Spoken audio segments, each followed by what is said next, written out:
Our very, very special guest once played for West Ham, Leeds United, Queen's Park Rangers. However, he made 455 appearances for Man United in 12 glorious seasons, winning 6 Premier Leagues, 1 Champions League, and a FIFA Club World Cup, 2 League Cups, 4 Community Shields, and of course, 81 caps for his country.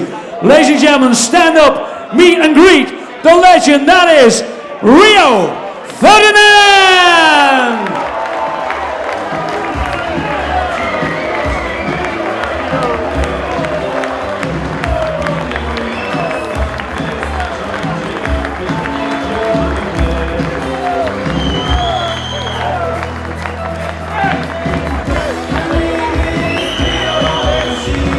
And ladies and gentlemen, the man with the questions, a legend himself, top football commentator on BT Sport and 5 Lives. Please welcome the man with the questions, your host, the fabulous Darren Fletcher. First and foremost, Ray, I know that this city and the football club means an awful lot to you. How good is it tonight to be back here, to see all these people, to be back in Manchester?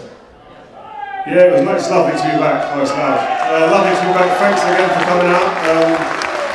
I know it's been difficult times for everybody lately, so to come out tonight, I appreciate it. Yeah, Manchester, listen, I'm obviously a London boy, but I lived up here for 12 and a half, 13 years. Had an unbelievable time. Made some great friends. Sandra, where is she? At the back somewhere, I think. Managed to get her there. She helped look after us when we lived up here, the kids and the missus and stuff at the time. So I've made some great friends that are here for life. Great memories. So let's go. Yeah. We will later talk about the situation as it is now. So we will talk about Ole Gunnar Solskjaer, Paul Pogba, results, all that kind of thing, a little bit later on. It's not the best idea at the minute. No. All we say is just try and keep it between us if you possibly can. That would be great. But what we're going to do tonight, just to kind of loosen Rio up, is to start with 10 questions for number 5. And they're really simple. He has to pick one or the other. There's no sitting on the fence. You've got to go one way or the other. So I'll say this or that, and you can't go, oh, neither. You have to say one or the other, okay? So we'll start with a nice, easy one based on the current life circumstances. It's a nice, easy one to get you going. Real Housewives of Cheshire or Towie? Towie. There you go, you see, that's how it works. You see, it's nice and easy, you see, nice and easy. Robbie Savage or Paul Scholes? Scolesy. Okay. I won't tell him. I won't tell Sav. Champions League win or World Cup win? Champions League. Easy. Now it gets a bit tougher. Yeah. Manchester or London? London. No! Was that That's where I'm from. Was that London, Chester? No, it's London. Gerrard or Lampard? Ooh. Lampard. I couldn't pick this guy, so good. One or two in the room interested in this one? Blonde or brunette? Blonde. Okay. Yeah. Big cheer on this table down here. Winning goal or clean sheet? Clean sheet. Easy? Yeah. Okay. Dyed blonde or braids?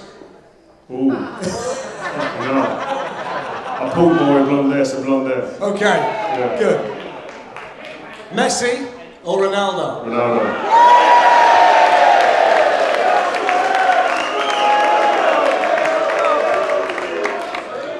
And number 10, last, but by no means least. And bearing in mind, you've got to say one or the other. All right. Liverpool, Manchester City. Fucking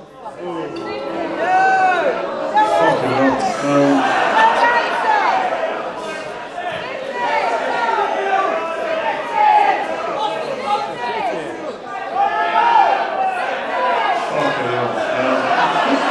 I fucking hate them both.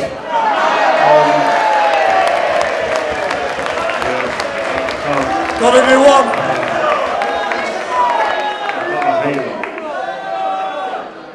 Shall we let him off with neither? Yeah. Okay. That's a nice easy start. Yeah, That's a nice easy start. So Can we're I going to... can I get a beer, please? Yeah, can we get a beer? He needs one after that. He needs one after that. Playing tomorrow, don't I? So let's start off. 2002. You're a Leeds United player. You're doing well there, by the way. Things are going well. And you get the call to join Manchester United. What does that feel like in your life when you get the opportunity to make that move? I actually already knew it was happening because I was at the World Cup with obviously a few Man United players were there. Buddy was kind of tapping me up. Hopefully he can't get done now, so I can talk about it. But he was just like telling me what it's like at United. And to be fair, Buddy was saying really like you think this big era when we were with England. By the way, we were in Japan at the time with the World Cup. You got that Beck's mania, all the Japanese going bananas for the team and everything. And it was like an eye opener for someone who's not a massive club. No disrespect to Leeds or West Ham. And you're going through the streets, people are running, following the coach and that, and then Buddy used to sit there and go, Rio, like if you come to United, like this ain't nothing. Like United's massive compared to this. And I sit there going, fucking he's taking the piss, he's lying. And then I eventually got the call that that United were interested. And I didn't even have to think about it, because obviously as a kid, when you're growing up as a kid playing football, all you want to do is get to the top and you want to be the best team and have a chance to win. And obviously United were cleaning up at the time. And when that call came and said, listen, Man United have made a bid, Leeds have turned it down, obviously I knew what was going on behind the scenes if Leeds needed the money. And I just was straight to the club. I went straight to the stadium where the chairman's office was and just sat in his office. And his PA was going, well, he's not going to be here for a few hours. And I was like, I don't give a fuck, I'm not going nowhere. I think you're going to sell me, I know you need the money and I need to go, I don't want to be here. And he was going, the next day he was going to Australia on tour with the team, and I was thinking, fuck, that's a long way to go. You have to come back to get a medical to come back to Manchester. So I said, listen, I'll take the fine, I'll take everything, I'm not going, I have to go. And then eventually he came around, Mr. Risdale, and said, listen, we're going to let you go. And they got a deal done and I went. But to have a chance to go to United is like, to play for Ferguson as well was just like a dream come true. I presume you didn't realise at the time that they were going to blow the 30 million quid that they got for you on Koi Carp. I mean, that was mad, wasn't it, really, when you think about where Leeds went. So you mentioned Sir Alex. Can you remember the first meeting that you had with him, or what you felt at the time, or what he said to you? Yeah. The first time I ever spoke to him was in actually I'll give you two times. The first time, I used to have to clean the away dressing room when I was a kid at West Ham for the first team. And it was a midweek game at Upton Park, and United had beat us, I think, at the time. And I'm sitting there thinking, so the last train's at like 10:15, and I'm thinking, they're taking fucking ages now in the change room. So I poked my head through the change room door and said, and the kit man Albert was like, what do you want, son? I said, how long are you going to be? Just I need to get in, I've got to get a train to get home. And I just remember him going get the fuck out. And that was it, and I thought, oh shit. So my chances of signing for United, I was Ferguson are fucked. And then I saw him a couple of years later when I was actually a player, I saw him in the car park. And you know when you see someone who you absolutely adore and look up to, someone like Sir Alex. I saw him in the car park and he went, you alright, son? And I went, I just froze. I didn't know if to call him Sir, Alex, boss. I ended up calling him Gaffer. He wasn't even my manager. And he just stood and looked at me and I thought, I've made obviously a prick of myself again. And then when I signed for United, I was wearing something similar to, I thought I'd come in the right attire, similar to when I signed. And when I signed and I had my suit on, it's a fucking unbelievable suit, by the way, if you see it in real life. And he went, what the fuck are you wearing, son? And I just, you have to take it on the chin when he says stuff like, you can't even come back. So, yeah, to be fair, when you meet someone like him, your legs go, everything goes, you just shoot yourself. And I come for £30 million, like a record-breaking signing, and he's talking to me, and I'm just standing there thinking, please don't fuck up, don't say the wrong thing, just okay, boss, whatever. And that's how he made you feel at the beginning. Obviously, as you're there for a period of time, you ease into it and get to know him, but he's got that aura about him. Was it an easy relationship? Did you hit it off with him straight away, or is there a bit of an adjustment while you get used to being around him and he's your boss, and this guy that you've had that, you've been in awe of, I suppose, as you said when you saw him in the car park. Is that an easy transition to go from Leeds and then Sir Alex and everything that brings? I mean, was it easy? Did you get on straight away? You must have had disagreements as well. You get on with him and until you do something wrong. And I think the first time I was at the training ground for about 6 or 7 weeks. And no, I've been a couple of days actually, and I was walking about with Yorkie. And obviously they was on the back of winning the treble and everything, but there was a bit of rumours that Yorkie might be let go. And I was just talking to him, walking down the training ground and everything, and then all of a sudden the manager walked up the stairs past me and seen me and didn't say a word. Went out to training, and as I jogged out to training, he just pulled me to the side and said, Rio, come here.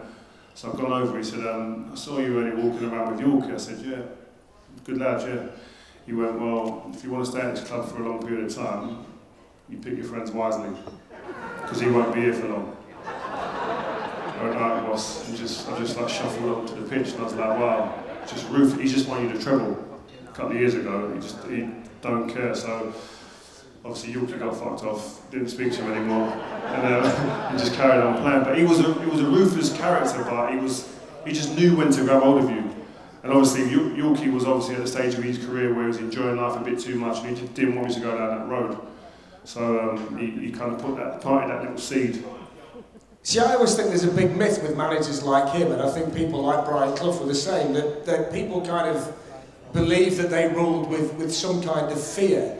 I don't think that the teams that they managed could play in the way that they did if they were frightened. And I think it was more of a respect thing than a fear thing, that you knew where you could go, but you knew where you couldn't go. You knew what the boundaries were going to be when you've got a manager like that. I presume that you all kind of knew where you stood, but there was always that little line that nobody could ever cross. And I will think if anybody did, it could be pretty fearsome. Well, yeah, the boot would start flying through the air and hit you in the face, wouldn't it? We all know that story. But no,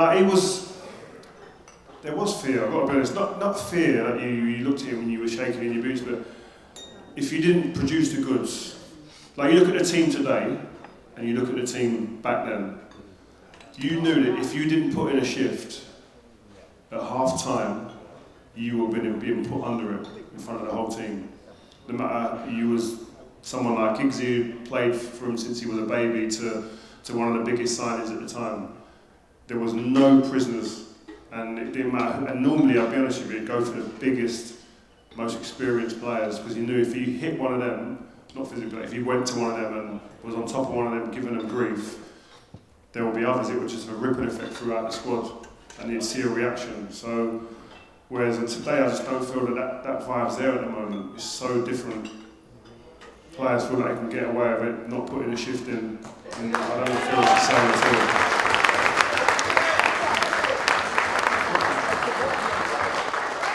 So give me an example then. Let's not kind of dance around it. Give me a half-time or a full-time. You've walked in, and you're the big player that Sir Alex decides he's going to make an example of. You weren't there then. You've got to know your football. You must have walked in there after a game. The first derby at Main Road, we got beat. Remember when Sean Goethe scored 2 goals, running Gary Neville ragged. I remember coming into the change room after, and obviously as someone who's not been at Man United and don't know the history properly yet, it's still new to him. I walked down the change down the tunnel, going, obviously gutted that we'd lost the game.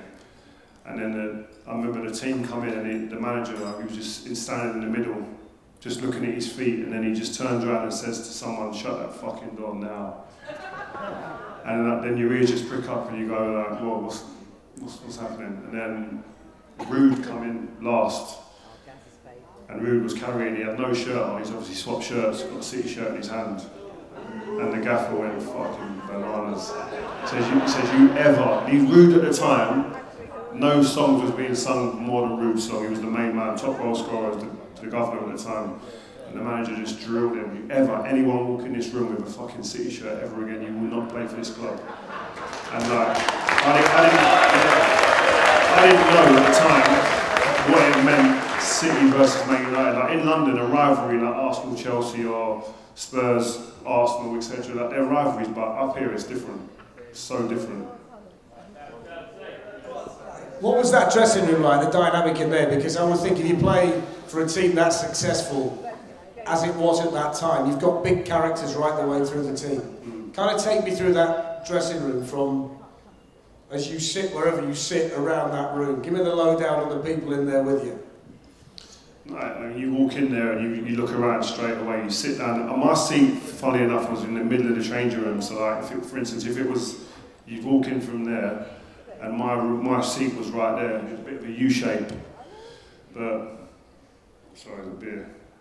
But like you had like obviously when I walk in straight away, you see Roy Keane's first seat there, and then you got like Giggsy and Butty that were the fuck about merchants at the time. They were in the corner. The opposite side, you had like Nev, Bex, Veron, like Rude. There were like big players everywhere, but. And to be fair, when I first signed, everyone used to say, oh, your first game was pressure, etc. It weren't the first game, it was the first training session. You think you walk in with all them players in there, and you think, they're looking at you immediately, like, what does £30 million buy at the time? So the pressure, I've never felt pressure like it. Any game, biggest games I played in my career, never, ever, anywhere near the pressure I felt my first training session with them big players, because they're the ones you want to impress straight away. You want them to be going home to their mates and going, do you know what? Proper player. But it takes time, obviously. So let's start at the top then and kind of work the way down. Over there, that side. So you're in the middle and over there is Roy Keane. So what's he like within that changing room and around that club and on the training pitch? Give us some insight into him at Manchester United back then. Yeah, he was the best captain I played for, and he wasn't even at the peak of his powers then. Like, he wasn't the Roy Keane of like 98, 99 type. He was injuries and whatnot, but as a leader, as a personality, when there was something that happened in the training ground or the standards were dropping, he'd just call a meeting. And I remember he called a meeting once, and he started hammering some of the young lads. And obviously the phones and stuff were coming into play a bit more, and he was saying, all the young players, you fucking got to improve, and you want to improve and become a Man United player. I come in here, you're all on your phones early, go out and do extras, go in the gym. Got senior players in here in the gym more news, and you're just all sitting here on your phones. And then, good meeting, I thought, oh, well done, Roy. Next morning I walked in, I used to try and get in early, he was one of the early ones always in as well. Got in and I walk in the change room, bang open the door, and he's sitting there on his fucking phone. I said, Roy, are we sure? Is that after yesterday? And he just started laughing. He said, well, I'm a senior player, don't matter for me, it's different. But he was funny, he was a funny guy. And as serious as and intimidating as he looks on TV, he had another side to him, which was a laugh, and he enjoyed the banter. But he could be quite aggressive sometimes. And he used to get the ump sometimes, because obviously me and Wazza were quite young at the time. And Wazza had just signed, and Wazza was like a cheeky chappy type kid, a fuck about merchant, basically. And we played away somewhere, and we used to sit on a table, Roy would be on our table, a few of the older boys, me and Wazza used to sit on the big boys' table. And then Roy used to control the remote control all the time, and he'd be putting what he wants on. And he went and got his dinner at the buffet, and Wazza took the remote control and hid it, and turned it over. And he started fuming, going, like, come back, and he was going, where the fuck's my control? Who's got it? Who's got it? Who's got it? And the lads were just sitting like that. And he said, you know, if I ain't watching what I want to watch, none of you can watch it. And he just went up and turned it off. So we were all just sitting there, and he said, somebody's going to tell me that. No one said a word. And then we all went to bed. And Wazza come to my room that night. He says, you never guess who's come to my fucking room? I said, Roy's just come to my fucking room. Who told you? I said, what do you mean? He said, I said, what happened? He said, it's about 10:30 at night, I've got a knock on my door, you look through the keyhole, he said, Roy's just standing there looking at me like that. So he said, he's opened his door, and Roy has gone, why'd you take the fucking remote control from me?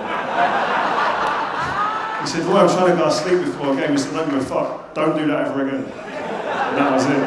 But that's what he was like, he was a funny guy.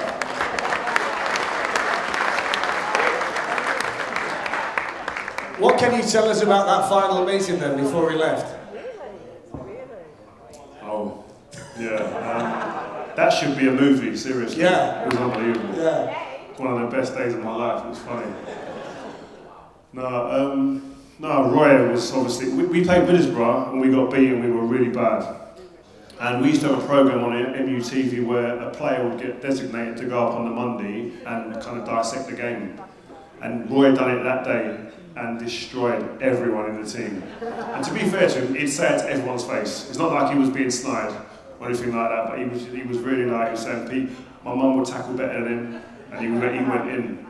And then obviously before it went out, David Gill and a few of the manager and what saw it. So Roy had heard about the club not being happy and pulled the video on a Monday. So Roy called another meeting. So he called a meeting with the team in the change room to tell us that, listen boys, this is what's happened. I've not said anything I won't say to anyone else. And then as he's talking, the gaffer walks in the change room. And bearing in mind, Sir Alex Ferguson probably came in our change room about 5 times in the 12 and a half years that I was at the club. And that was one of them. And he's walked in and he's obviously looking around going, oh, you're having a meeting about what I've just come to talk about. Right, all of you, get in my office now. So the whole team marched upstairs and he jostled to get the best seat in the house. And the manager played that clip, the programme of Roy caning the team. So it's quite cringy, the lads are sitting there, some lads are getting hammered by him and they're sitting in there thinking, fucking hell, Roy. And then the gaffer it finishes and the gaffer just kicks off, goes nuts, like, I'm the manager, I only speak about the team like that. And to be fair, Roy won't have it. And he just came back with loads of stuff, and the manager, to be fair to him, tried to get over the table and go for him. Yeah, it would have been a movie, it would have been an unbelievable scene. But to be fair, the gaffer said his piece. There's a few more things that were said and what went on, which I can't go into. But the worst thing was the next day, we come into training and everyone's saying, like, where the fuck's Roy? And then we went out to training and the manager called a meeting on the pitch and said, look guys, obviously what happened yesterday, that's the last time you'll see Roy wear a red Man United shirt ever again. He's gone. And that was it. So like, the manager knew how to deal with situations. There was no lingering. There was none of this dilly-dallying on, sure we, shouldn't we? If he saw a situation with the manager and he didn't like it and he thought for the betterment of the team, don't care who you are, Roy Keane, Jaap Stam, Bex, Bosch, see you later.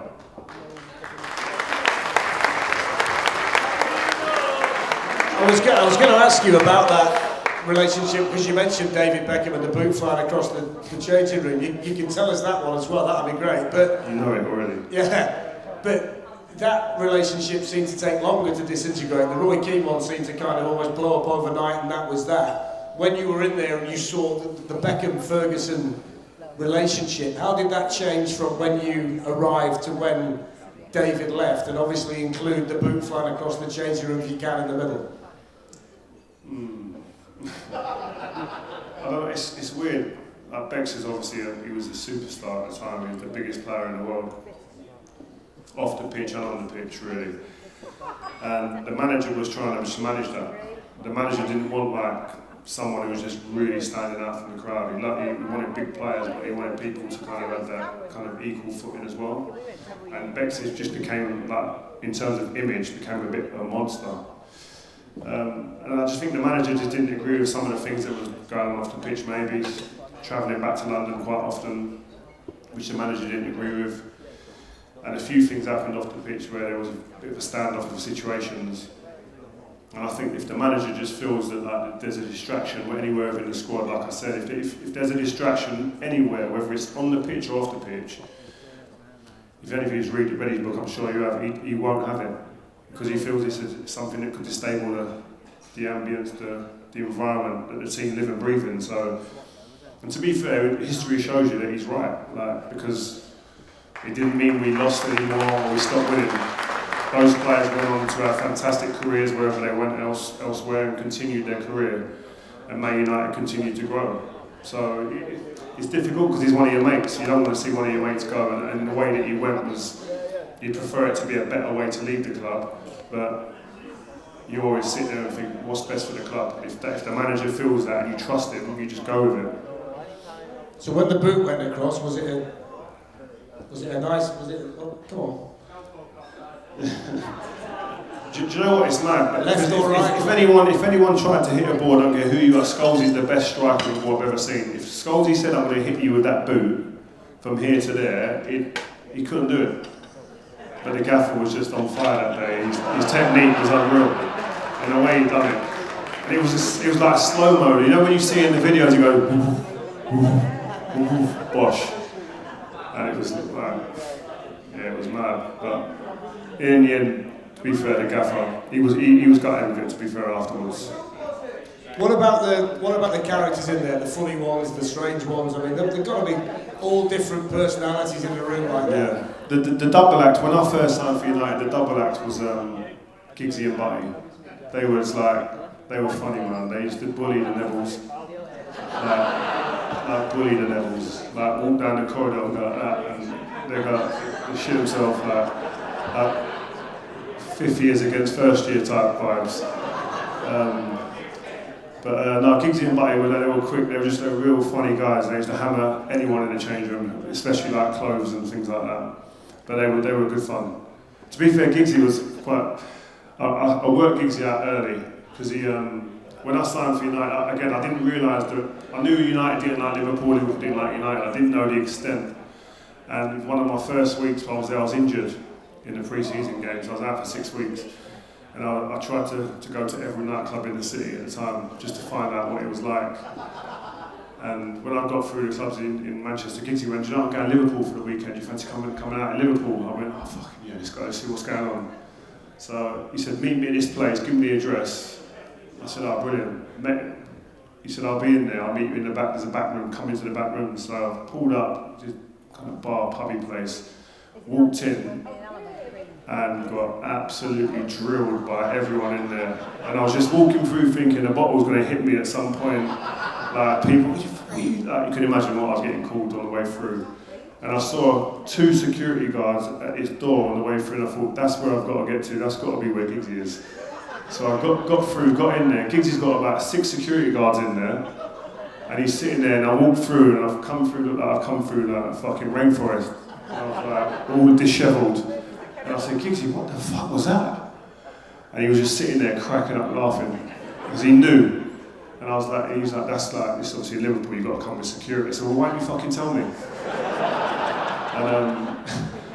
And then to be fair, on the way out, luckily we walked out of security because there was a waiting for us. And a geezer, you know when you walk out somewhere, you just see someone out the corner of your eye, and I just saw a fella just running towards me. And I was thinking, shit, like, what do I do now? Like, I'm going to have to run at him, or shit myself, or hope a security guard just saves the life out of me. And lucky enough, a security guard come out of nowhere and just like strong-armed the fella out of the way. But yeah, that's when I understood immediately then the rivalry between Liverpool and Man United, and I weren't going back to Liverpool for a while. So scoring the goal against them must have meant a lot. That's why I went fucking bananas. Yeah. Because I knew. That's when you got your own back. Yeah. That's the best place to win, by the way. Winning at Anfield, there's no better feeling. Beautiful feeling. So taking you back to the day Cristiano arrives at the club, could you ever have envisaged when he first arrived, I mean, played against you in the pre-season match for Sporting Lisbon, and been outstanding, by the way, but surely nobody could then envisage what he was going to go and become over time, and how he was going to change and mature, and the game would take him to where it has. I mean, kind of talk to me about him from that point to now, because I know you're really close today, you speak a lot, you know, he's kind of texting you, you're still broadcasting on BT Sport, and you're getting messages from him when he gets back on the coach and all that, you're very close, you're good friends, but talk to me about what you've seen from him over the piece, from kind of 03 to where we are today, because he's, in any argument you have about the greatest players of all time, he has to be in the discussion. Yeah, when he signed, it's funny because we missed out on Ronaldinho that summer. The manager was saying we're going to get Ronaldinho, we're going to get Ronaldinho, and we're sitting there thinking, oh my God, like Ronaldinho, great player. And then he obviously signs, I think he went to Barcelona, and we're all deflated. And then, by the way, the players are just like you lot. Like, we're sitting there, coming in the morning, getting the papers, reading through the papers, who we getting, gaffer, who we getting, who we buying, is this true or what, what's going on? And obviously Ronaldinho doesn't sign and we're thinking, shit. Like, then we go and play Sport in Lisbon, and I'll never forget at half time looking at John O'Shea in the change room, and just looking at him, and he needed an oxygen mask. He was fucked. And I was going, fucking, Shazy, you alright? He said, you try and market him. He was like a skinny little 17, 18-year-old geezer just taking the piss. It was unbelievable. And I remember me, Scholesy and Butty all having a piss together in separate urinals, by the way. And we was all standing there, fuck, we got to sign this geezer, it's unbelievable. And to be fair, after the game, the manager and David Gill got the deal done in the stadium before we left. But immediately you just knew this kid, there's just something different about him. Now, we didn't know him as a person, and he signed, and obviously you all know that he came and he was doing the step overs, he looked the part, exciting the fans. His main thing was to really just entertain, that's all he wanted to do was entertain. And I don't know what it was, one summer he came back and it was just like a switch had been switched on him in terms of just end product and trying to become like the best.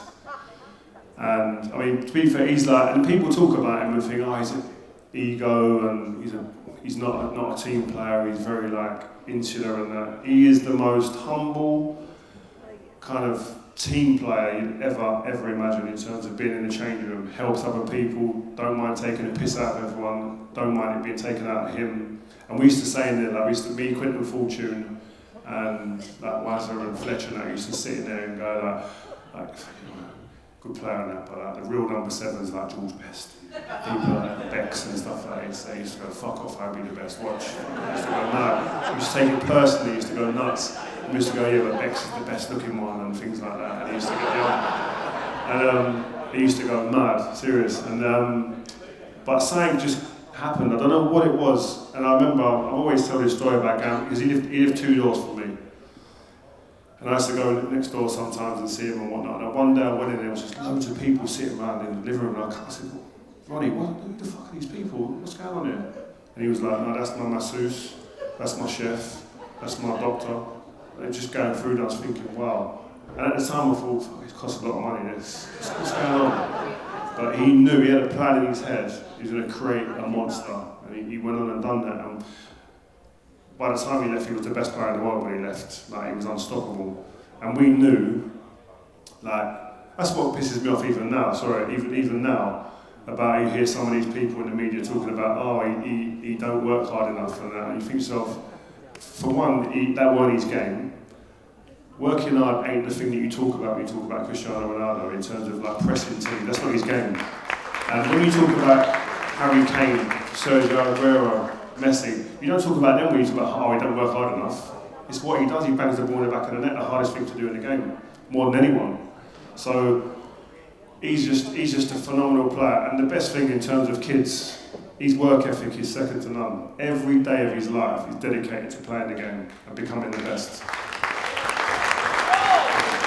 I've got to say that of all the things that you get heard during the course of a football season, the notion that the problems that Manchester United have were down to him might well have been the stupidest thing that I've said all season. I couldn't quite understand why. At the time, I think he'd scored 9 goals in 11 games. And you were looking at the goals that he scored and what it meant to decisive the team. games. And you kind of look where the team would be without those goals. Yeah. It begs the question where they'd be without. It's crackers to suggest that he was the problem. If he's the problem, fucking hell. Some problems have that, isn't it? Unreal. But yeah, no, it's just stupidity. I don't understand it, but it's jealousy half the time. When you said, because we kind of said earlier, Messi or Ronaldo, and straight away you said Ronaldo. So what makes him, in your mind, better than Messi? He's my mate as well. That's the one. But I think I think that we're just lucky. I think we shouldn't even have to say one or the other. I just think Messi's just an unbelievable footballer. Like, what he done to us at Wembley was a joke. Like, me and Vidic was on the halfway line for the whole game, just going like, we're not even fucking marking anyone. He's not even about. But he was hurting us. He was just an unbelievable footballer. But then Ronaldo, as an artist, he's like the imagination, the way he can manipulate and control a game, Messi. That's the difference. He can control a football match. Ronaldo don't want to control the football match. He wants to decide the football match. That's the difference. Ronaldo's the most decisive footballer I think ever played the game. If you look at big games, big moments for national team, for clubs, he comes alive in their moments. And we've seen that this season, haven't we, in the Champions League? I mean, the chance he scores against Atalanta in the second game, away from home. You were in the studio that night, we commentated on the game, weren't we? I was going mad. Yeah, we were on the way back to the hotel, and you kind of, if it was anybody else, you would have said, 2 or 3 times out of 10, that person scores that goal. But with him, you knew that 10 times out of 10, he'd find a way to score that goal. I think the difference is, when a hard opportunity comes to players in the box, a ball come at a mad height, a mad angle, a lot of players, probably most players, other than someone like him or Messi, they hope they score. He expects to score. You don't think about, oh man, this is going where I'm putting him. That's all he thinks of. And it's only going to be a miraculous save, or he's missing the target by a centimetre or so. Because it's just repetition. It's like a tennis player. Roger Federer's practiced that backhand every day in, day out. So when it comes up in the match point in a game, when he takes it, he can close his eyes and hit it. Because he's done it so many times. Cristiano's the same. Repetition. It's mad, but he will send me videos. I'd love to be able to just do a show reel on my phone with WhatsApp messages. But he'll send you videos of like when everyone else is on holiday in Ibiza or Mykonos fucking about, throwing champagne everywhere. He's at the fucking headquarters of Portugal training, doing drills. Like that's why I say he's an alien. He's different. He's so different to everybody else. He likes a good time, don't get me wrong. But this guy is like a workaholic. He's just different to everything I've ever seen in my life.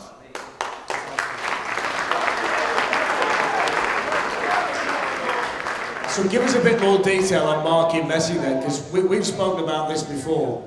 And I remember you saying at the time, Champions League, that you never knew where he was. And if you actually watch him play, he's one of the few players in the world that seems to be able to play the game at walking pace, and he does literally walk. But he still manages to stay away from everybody else. It's astonishing the way that he plays the game. What's he like to play against? Yeah. We have to go there. No, he's just magic, I swear to you. And because he's so small, normally with players, you can kind of get your arm across people. But when he's that big, you're just swatting thin air. You can't get near him, and he's that quick, elusive.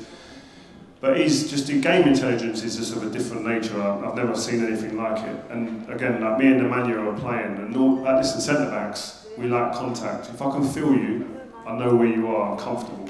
The moment I can't feel where you are, or see where you are, or get to you, we're in a bit of no man's land. And the whole game at Wembley, me and Vida spend more time looking at each other than looking at a player. Because you're just like, looking like Gormless, like, what the fuck are we going to do? And he's just, and sometimes, I think what he's great at is he's actually great at walking and lowering you into a full sense of security. Because then all of a sudden he starts walking and you think, oh, he's not doing anything. Right, let me take my concentration over there, and all of a sudden the ball gets to him and you think, shit, he was walking a minute ago and now I can't fucking find him. He's gone. So he's, and that's what happens in the game of football. People play games. They will play like they're disinterested, and he does it better than anybody. I'm just sitting in there, not looking at the game, looking at my boots, and then bang, he's on the ball and you can't get near him. What about that relationship then with Nemanja Vidic? Because when you talk about great centre-half pairings in the Premier League era, you guys are at the top of that list for a lot of people. The best. Yeah, and then it was just perfect, wasn't it, between the two of you? You know, he did for you what you needed, you did for him what he needed, it just worked. Tell me about that relationship. Yeah, it wasn't even something that we really worked on in training either. It's just that you get a relationship with someone, you see, it just happens, it was like the glove just fit with us. And I could, when he was in situations, I knew where he was weakest, so I'd cover that. And it was vice versa, the same. And it's mad, because we never ever spoke about it, but I know for a fact that, definitely in my head as well, anyway, but I know he thinks like this as well. Bruce and Pallister was an unbelievable partnership. But there's no way we were leaving. not being regarded as the best. And that every day is a motivation. Like, you start a game and me and Vida would look at each other and just say like they're not going to be the better pair than us. And the problem you have with a lot of teams or a lot of players, within the team they feel like they play like individuals, whereas me and him always played as a pair. And I think that's a big separator of us against other partnerships. There was always one that wanted to be the best, and it would outwardly show that they want to be the dominant one, whereas me and him, it was more like, we keep a clean sheet, we keep him quiet, we shut him down. He don't score because of us, not because of me. And I think that was a big difference between our partnership and a lot of other partnerships. And what was he really like? Because he looked like an absolute fucking nutcase. You've got to remember though, Vida's from a war-torn country. We talk about, we were having hardships and that here. He's from a country that was going through war when he was a kid. So he's seen some mad stuff. And he was a lovely geezer, but he was fucking serious, man. Just so serious. And you say to him, Vida, just chill out a little bit, man. And we used to play these games, right? We used to have these PSPs. You know, remember what PSPs were? Little handheld games, right? You'd never imagine a whole Man United squad playing these games. That's why Ferguson used to cane us for it. Did Roy Keane know about this? No, it was after he left.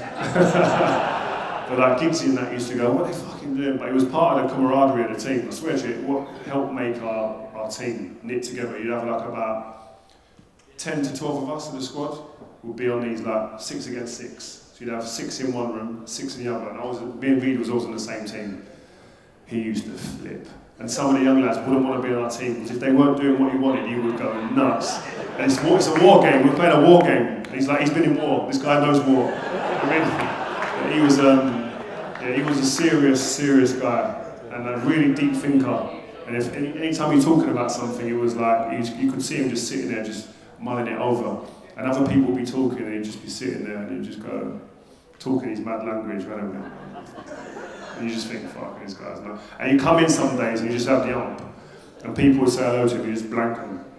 Not me, because me and him had a better relationship, but some people come to me and go, yeah, man, is he all right? I said, what's wrong? He said, he just blanked me again. Just keep blanking me. But he was like that, but he was a great guy. I love him. Yeah, but it must be nice as well when you've got a team like that, and you know you've got someone that's going to look after everybody, because that was him, wasn't it? He'd look after everybody. Yeah, he used to play, right? I think it was his last game against Southampton, coming to the change room after. His nose was just hanging off the outside of his face. He broke his nose about 6 or 7 times. And I remember I used to sit there and just laugh. So if anything, what's going on here? Just protect yourself, go elbow first. He says, I don't see nothing but the ball. And he said he'd be a massive second favourite for the ball, and he'd come up, no arm. Bang, and then go and sit there and go, fucking hell, what's going on? What's this? English football. But he was a lunatic. I think he's having an operation on it now. His nose is all over the place. Fantastic. Let's have a conversation about a couple of the real high points for you. The first league title that you won at Manchester United, which I know means a tremendous amount to you, because that's kind of something that you dream about as a kid, isn't it? Being a league champion. The first one, I suppose, always tastes the sweet. That was the best one for me. When I look back now, they're all great, but that one, all your career as a kid growing up, you wanted to try and win. I never had a chance at West Ham, didn't really get close at Leeds either, and you go to United and you think, please, like, they've had an unbelievable to treble a few years before, and you think, don't let me come here and fuck up, please. So the first year goes and you win it and you just think, wow. And to just be a part of it was just, I've seen them, United lifting trophies over the years and all these other players doing it, and to be now one of the players doing it. And I remember Leeds beat Arsenal at Highbury for us to win it. And I remember I lived on I think it was Sandra will know the name of it, was it Croft Lane? I lived in Wilmslow at the time, I was renting a house. And I remember no one really knew I lived down there. And when the game finished, Leeds against Arsenal, I fucking bolted out my front door, no shoes on, and just running down the road screaming, going mad, and people were coming out, and it's like, oh fucking, he was here.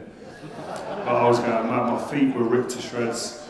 And we went out that week, it was the best week I've ever had. Just got pissed every day in every nightclub in Manchester, went bananas. So yeah, it was a great week, best one.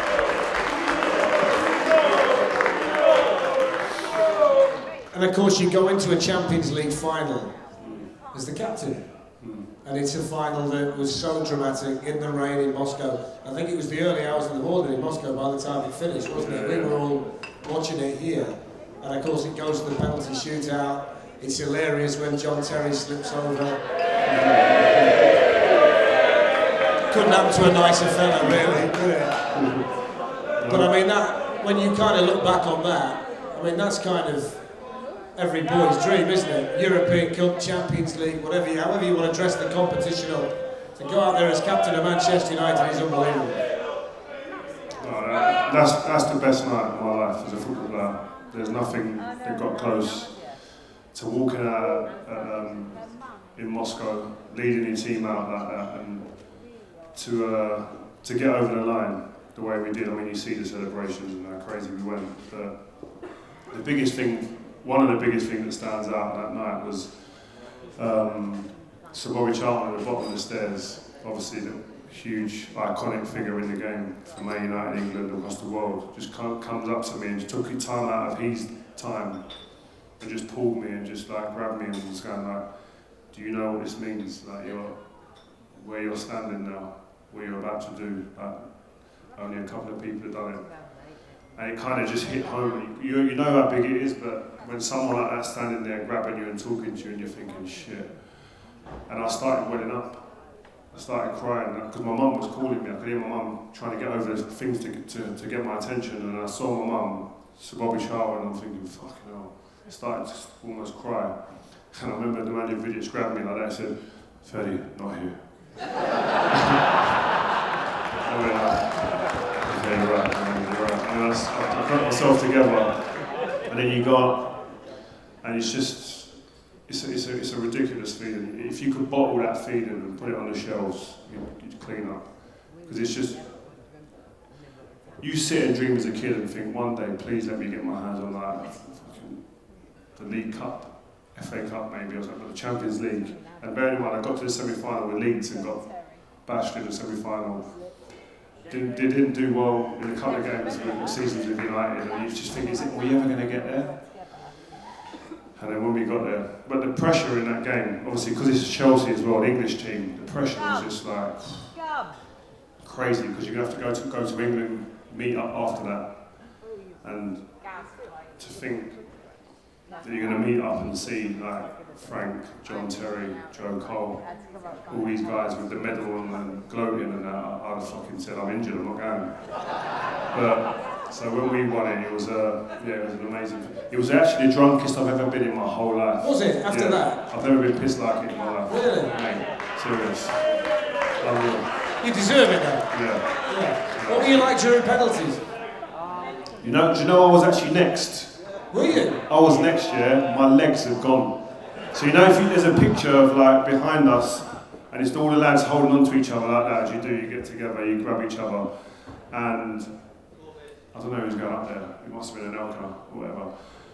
But the picture, everyone's holding each other trying to grip like, "Come on boys." I'm actually trying to stand up and just hope I stand up. My legs were, I swear, if they said to walk to that penalty spot, I don't know how I would have got there. What were you going to do when you got there? Were you going I right? don't even know, I was thinking, left? I don't know what the fuck I'm going to do, I don't know, I'm scared, I swear I can admit it, I was shitting myself. Patrice Evra said, the manager goes round before penalties, and the manager goes, "Who wants a penalty?"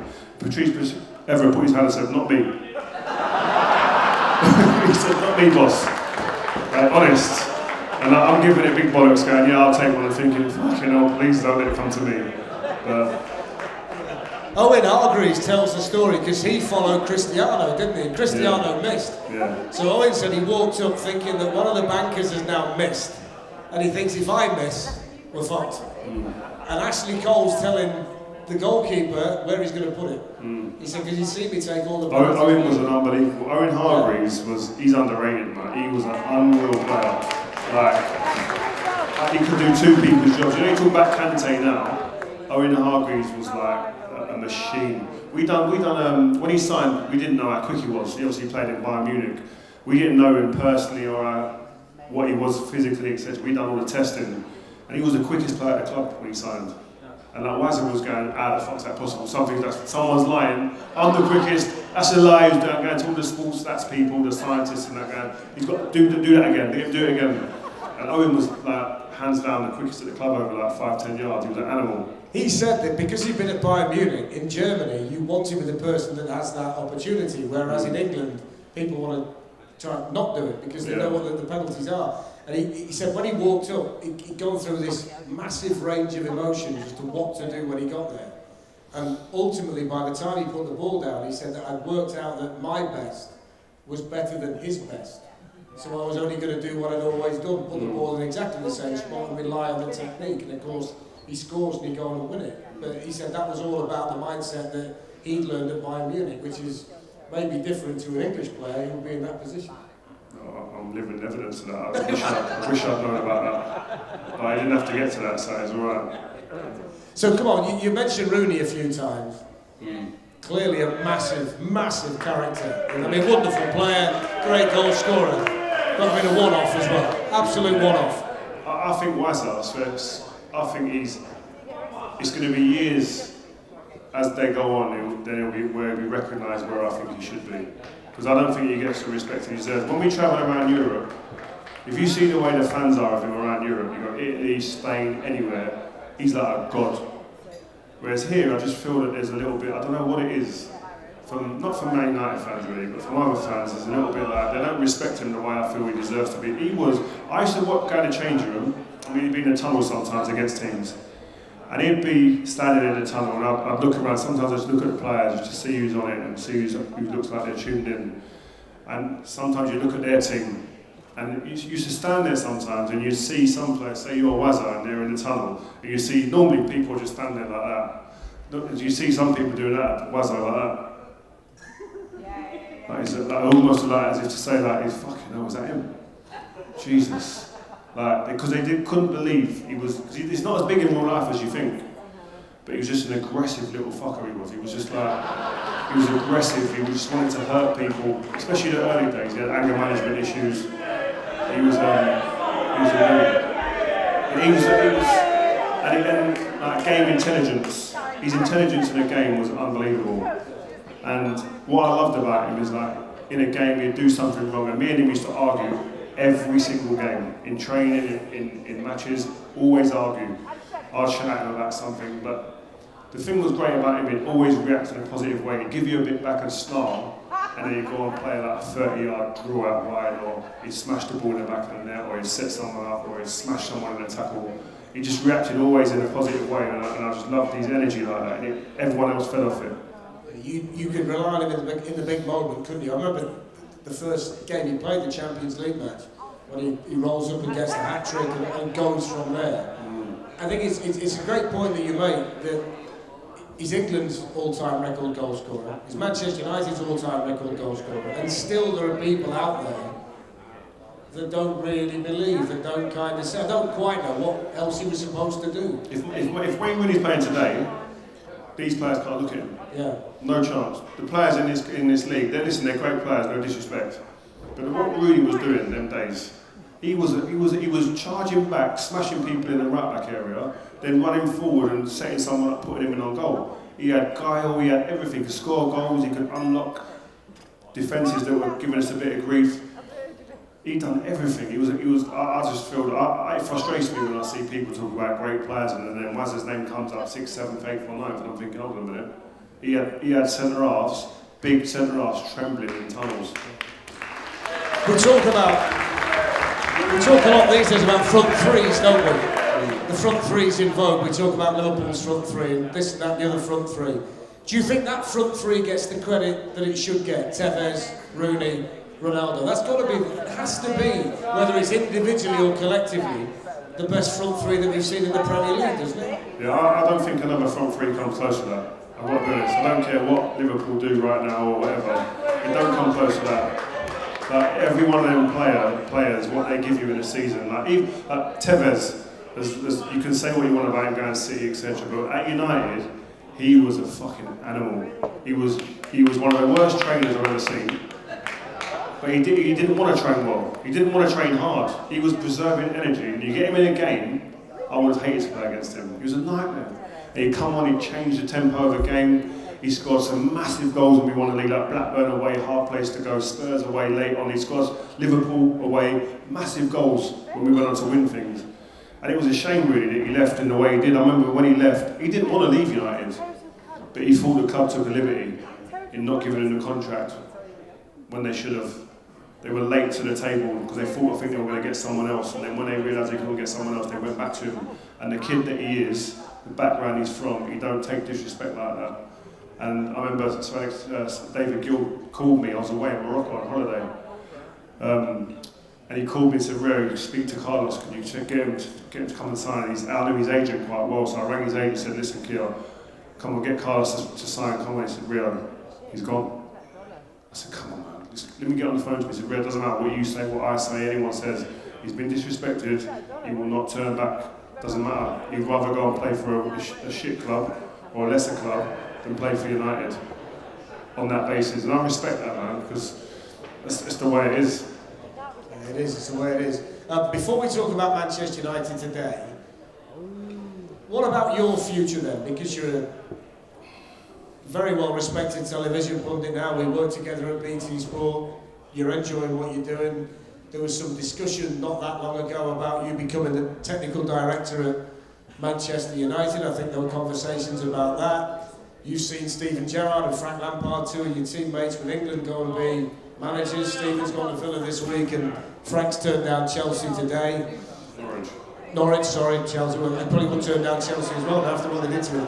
But if we look at your future, what do you see? Manager, administrator, steering clear and staying in the media, what do you think? If you want to look old, lose hair and go grey, you become a manager.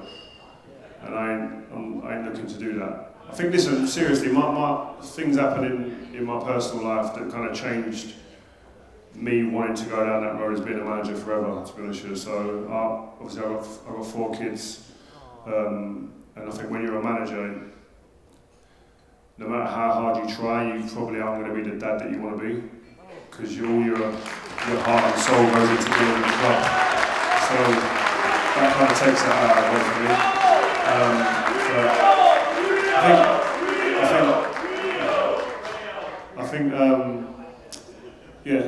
Other roles at the football club might fit, but there are conversations to be had.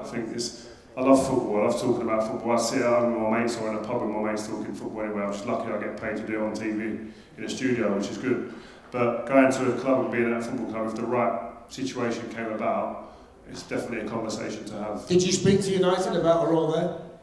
It wasn't about a specific role. I went and spoke to him. I spoke to Ed Woodward.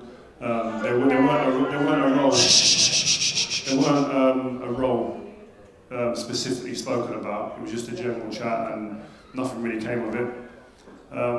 But listen, United are doing what they're doing. I think the powers that be at the club have got their vision of what they're doing, and listen, I wish them all the best in what they do. So let's get to the elephant in the room then, Manchester United today.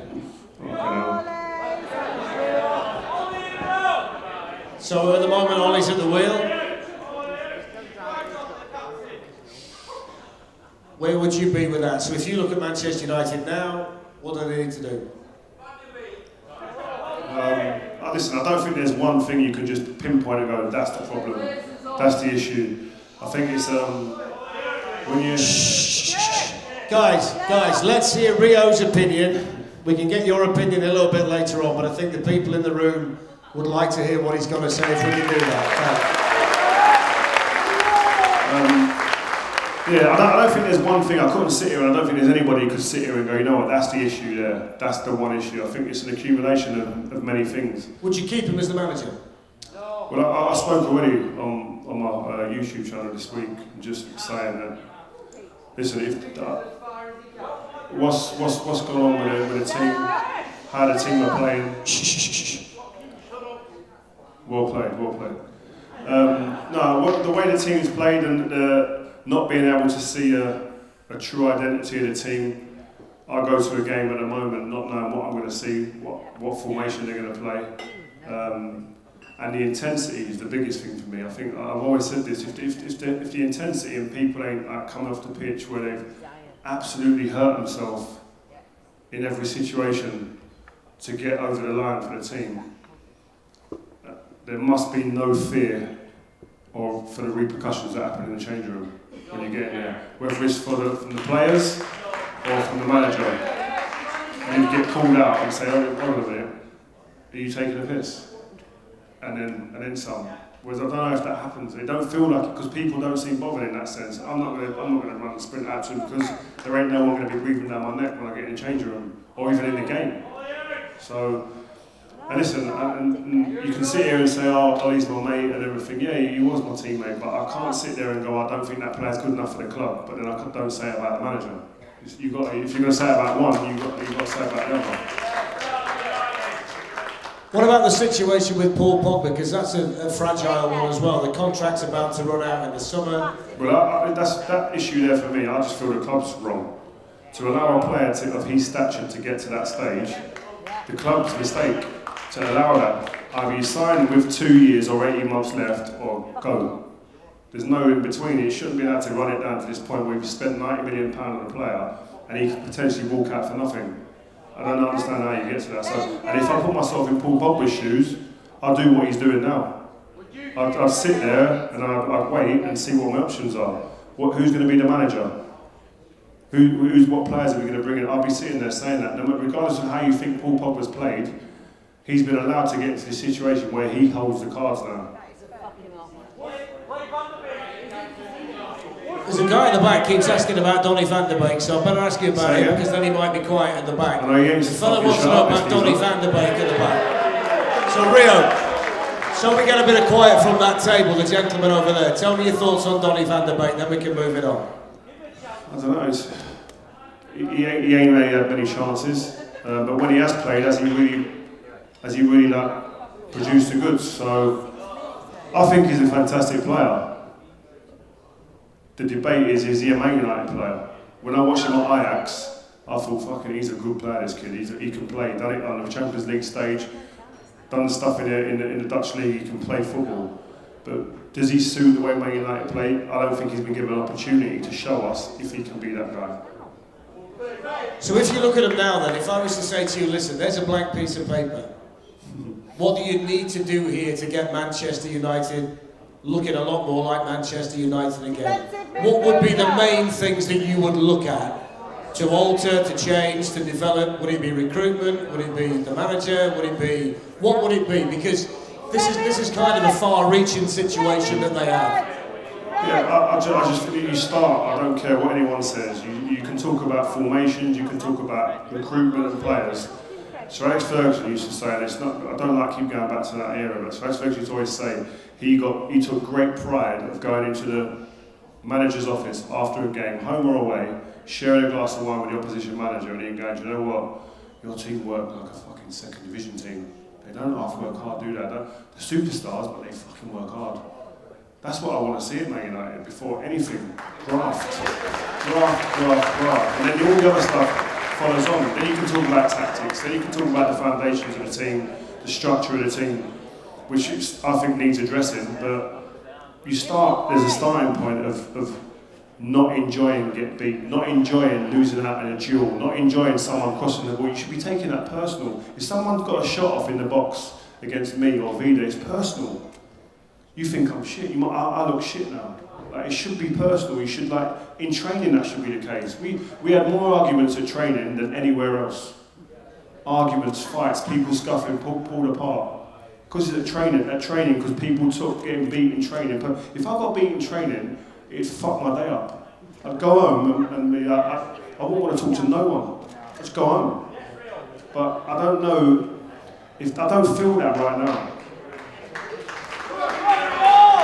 If you look at them as a group, you think about the signings they made in the summer, the players they've got now, the way the structure is now, they are what? As a club, they are what? What should they aspire to be this season? Should they... You know, I said at the beginning of the season, when Ollie, he got this window out of the way and he went and got two world-class genuine winners, Varane and Cristiano, and a potentially world-class player in Sancho, I said this is now a team that should be challenging to win. This is a collection of top players. they should be challenging to win the league. And I said at the beginning of the season, this is now where Ollie will be judged. You can have all this Ollie at the wheel and all the laughing and whatever and messing about, but this now is Ollie's team, and he will be judged this season. Simple as that. And he, honestly, he'd sit here and he would tell you, hands up, 100% that's the case. But at the moment, the things ain't being done right. And you look at that one recruitment in terms of Jadon Sancho, I feel sorry for him because... You rate him, don't you? You know him and you rate him. Yeah, he's from my same place where I'm from. I know him. I know his family, I know his upbringing. He's a good kid, wants to be as good as he can. He's a hard worker, wants to play, wants to do well. There might be deficiencies in his game, but he's a young kid. He's going to learn, needs to be taught. But you go in, he's asking the questions, mate. Fucking hell. But he comes in, and all of a sudden, our best formation, we've looked our best this season when we're playing wing backs. There's no position for him in the team then. But he spent £75 million on a player, but there's no position for him to play in our best formation now. Doesn't make sense. So what does that tell you about the overall situation? It don't smell right to me. Simple as that. This started off as an evening with Rio Ferdinand. It's turned into a committee meeting at the back, but we're okay. We'll get the gavel down in a minute. We love your input, fellas. We love your input. Rio, we're just about out of time. This has meant a lot, I know, for you being back here tonight. I think these would all like to see a little bit more of you. Do you think there's any way in the future that you might reconnect yourself with Manchester United? I think it might be a popular thing if you did, based on the mood in the room tonight. Is that something that if you were going to get back in, if you were going to be involved, would it be that club? I think, listen, if I was going to get back involved in football and I had a choice, there'd be only one club that I want to go to, and it'd be United, and do something for United.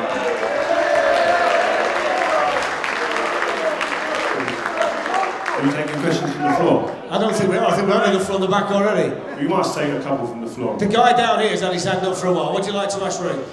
Yeah. He had a shit question earlier. He's got a better one now. Shout the question out and I'll tell everybody what your question is. Go on. Go on. Okay, so the gentleman down there said if you went in the change room at half time with those players, what would you say to them? Yeah. Yep, that's one of the answers. There's a prize there, that spare boot we've got, the fella down there. No, I think, listen, you get after people. I just think that's just the way it is. And the difference with our generation of players, if you got after someone in the changing room, or you drilled someone when you walked in a tunnel or wherever it was, no one took it personal. Someone will be happy or whatever, but after the game, they'll be like, I get that, I understand why he was doing that. Whereas now it just feels like everyone wants to be mates, no one wants to put anyone's nose out of joint, and they all want to be buddies and stuff like that, and it's just, it doesn't, and I look at the team now, and this is the way I see it. If I'm a defender, centre back in this team, and someone's not getting out to someone to stop a cross, and then they score, you're making me look bad. So I am going to be on you when I get in that change room, because I can't have you making me look bad. That's how it should be, domino effect through the team. Shall I go out there and get some questions while you stay here? Do you think that's a good idea? Go on then. Okay. There's a guy down here for a start. Let's go and see this fella down here. Get your hands up and I'll come round and do some questions. He's loving the night, actually. Go on, fella. What moment in your life were you proud of? What moment in your life are you proud of most? What, football or non-football? Your life. Your life. No, like everyone in here who's got kids, when you have kids, it's like a ridiculous feeling. I've been fortunate enough to have 4 healthy kids, so they're the proudest. Yeah, it's good. 5 maybe soon one day, we'll see. Ray, the fella down here bought the canvas, so he deserves to ask a question. Go on, mate, fire him on. Can you explain what you want your legacy to be for your children, and why? Everybody gets up every day in the morning for their kids. Can you explain your why? Good question. You know what mine is you retire from football, and we're fortunate to earn quite a lot of money. And I probably don't need to work as often as I do. but I do get up and I graft and I go and work more than probably my missus would like, but I do it so my kids see that it's normal to get up and go and work. So they have to see that all the time, and they sit there sometimes and go, Dad, where are you going? Where are you going? I've got this on, I'm going to work. I'm going to work. So I think the worst case for me would be that I'll be sitting home, my kids would go to school and they see me sitting in the bed, just lounging about in my boxes and whatever. It won't be the best thing for them to see someone go out. In the middle down here, Rick. You've got a fully fit 11. What's your starting 11 for the next game? Fucking, that's a long one, that, isn't it? Just normal question, simple one. He said take the 10 because the hair's in anyway. He said just do the 10. He says. Next question. Are you not doing that one, no? Fred or not Fred, he says. Fred or no Fred, he says. No, I won't play. Now then, Rio, why do you think it never happened for the golden generation of England with all that fantastic squad we had?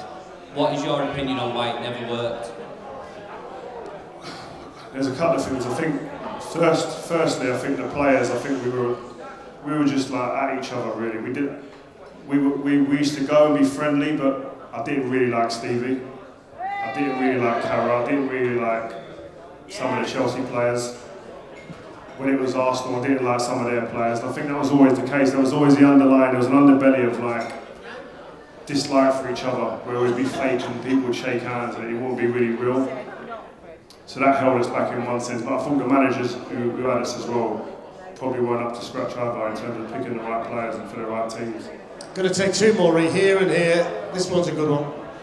Rio, can I ask you, who is the worst player you've ever played with? The man that you sat in that changing room with and going, I'll tell you what, I wish he wasn't playing today. That's fucking harsh, man.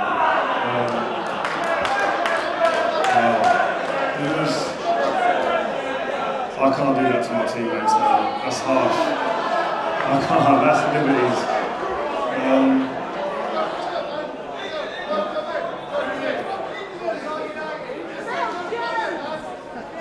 Who was it? I can't even think who was that bad.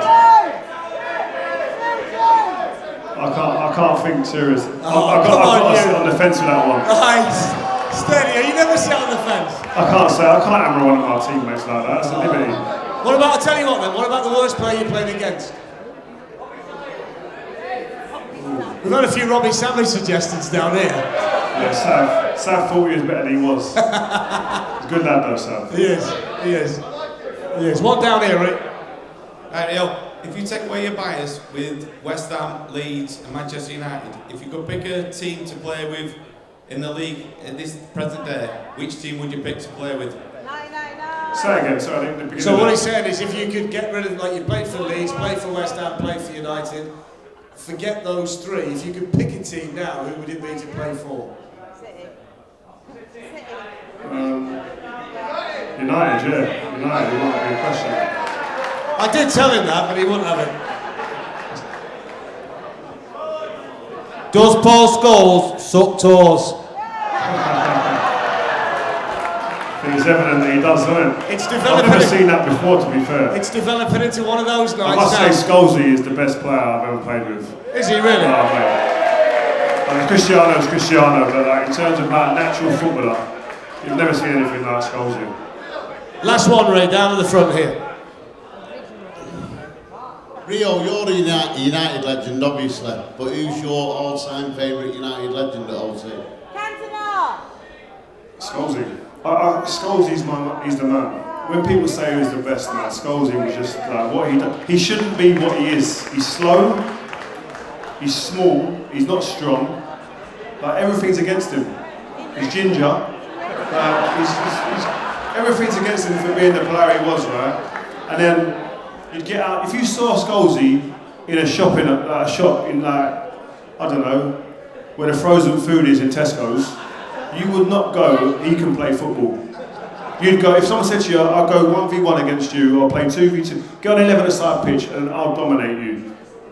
And you look at him and you think, he can't do nothing, I've got him. But he goes out into the pitch, man, and this guy, He used to take the piss in training, like against Fletch, against Carrick, like Megan Pogba. He used to kick the fuck out of Pogba every day in training. He was a joke.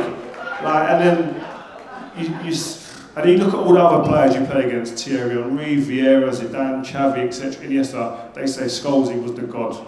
He was the man. And we used to play right, and I used to give him the ball.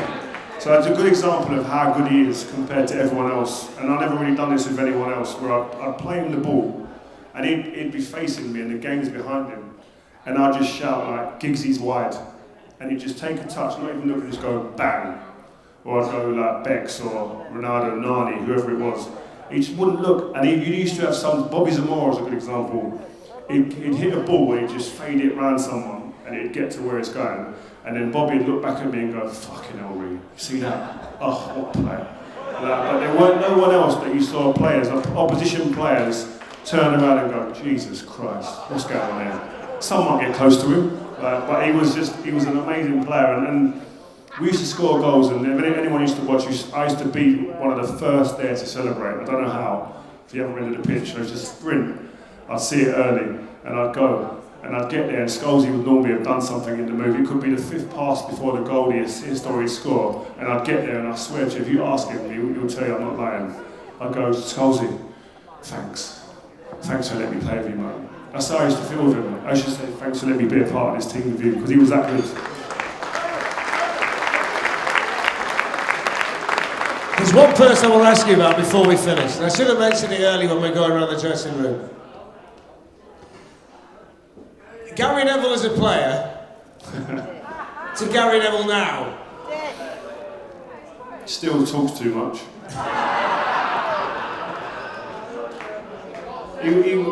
Neville's a good guy, man. If you had a problem, Neville would sort it out. If you had a problem or you was in trouble, Neville would be on your side. If the system was against you, which he was against me a couple of times, Neville would be by your side. He's a stand-up guy, really good guy. He's a jar, he's annoying, but he's a really, really, really good guy. And he's an honest guy as well. And I remember like his career was coming to an end, and his legs had gone completely. And a lot of players stick around, and he was very adamant, "Listen, this is me, I'm done." He played against West Brom, and I remember him coming in after and looking at him thinking, "Fuck, you can tell his career's over." And he admitted it immediately. There's no hanging around with him.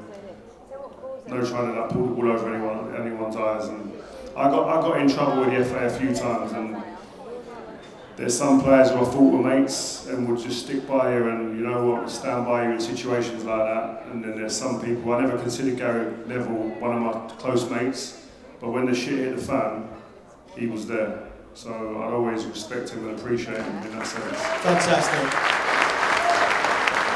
Wonderful way to finish tonight. He's been honest, he's been open. It's meant a tremendous amount for Rio to be back in Manchester tonight. You've been wonderful as well. Let's hear it from Manchester United legend, Rio Ferdinand. Thank you.